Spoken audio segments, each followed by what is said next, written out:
हुआ अलग अलग हो जाते हैं। वही भाई जो बचपन में संग में खेल रहे हैं एक दूसरे के साथ में, कभी रूठ रहे हैं, कभी लड़ रहे हैं, कभी क्या हो रहा है, लेकिन जैसे विवाह होता है वह परिवार में दीवारें खींची जाती है। इतना बड़ा जो घर होता है वह छोटी छोटी गलियों में परिवर्तित हो जाता है। ये सब विवाह के बाद होता है। उन पत्नियों को ये सोचना चाहिए कि आप अगर इधर व्यवस्थित नहीं रहोगे तो आपके माता पिता के साथ भी ऐसी घटना वहां हो सकती है। इसलिए पत्नी के हाथ में बहुत होता है। अगर दीवार खींच रही है तो वह झुका करके उस दीवार को रोक सकती है। दीवार का हमें शिक्षा लेनी चाहिए। कहां से? भोलेनाथ के मंदिर से। आप जाते हो भोले बाबा के दर्शन करने? हैं? जाते हो भोले बाबा के दर्शन? कभी देखा वहां पे गौर किया है क्या है वहां पर? भोले बाबा के कंठ में क्या है? नाग है। और गणेश जी का वाहन क्या है? मूषक है। क्या चूहे के और सांप की बनती है क्या?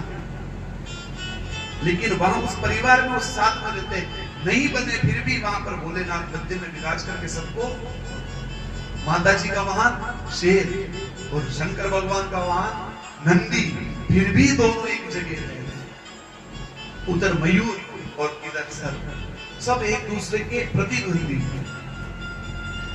इधर एक पुत्र बैठा, इधर एक पुत्र बैठा, बीच में माता बैठ करके उनको एक कर रही है और बीच में भोलेनाथ बैठ करके उनको शिक्षा दे रहे हैं। हम रोजाना केवल जल चढ़ा करके आ जाते हैं, लेकिन वहां से ये शिक्षा नहीं लेते हैं कि भोले बाबा इस प्रकार से बैठे हुए हैं तो घर में भले ही कितनी चिक चिक तू मैं हो जाए, लेकिन हम सबको संगठित रहना चाहिए।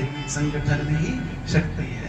जिस घर में पता होता है ना कि इस घर में 7 भाई रहते हैं, इस घर में 5 भाई रहते हैं, उस घर की ओर कोई आंख उठा करके नहीं देखता है। लेकिन जब पता चल जाता है कि नहीं ये तो बिखर गए हैं, तो उस घर को तोड़ने में समय नहीं लगता है। आए दिन फिर वहां हमले होते रहते हैं, पूरा परिवार बिखर जाता है। इसलिए एक रहो, एक बन करके रहो। जितना हो सके चूल्हा एक रखो। लेकिन चूल्हा अगर नहीं बैठ पा रहा है तो भी कम से कम दरवाजा तो एक ही रखो आने जाने का। दरवाजा तो एक ही रखो। चूल्हा अगर नहीं बैठ पा रहा है, वैसे तो एक ही रहना चाहिए चूल्हा। अगर चूल्हा किसी कारण से एक नहीं बैठ पा रहा है तो कम से कम दरवाजा तो एक रखो।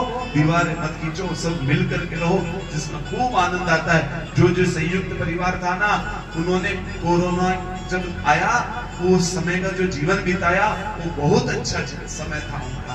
खूब आनंद आया उन लोगों को कोरोना समय में, क्योंकि सब संग में बैठे, कोई काम धंधे भी नहीं जाना, कहीं नहीं जाना, घर में बैठे रहो, आराम से भोजन करो, कुछ अच्छी चीजें बनाओ।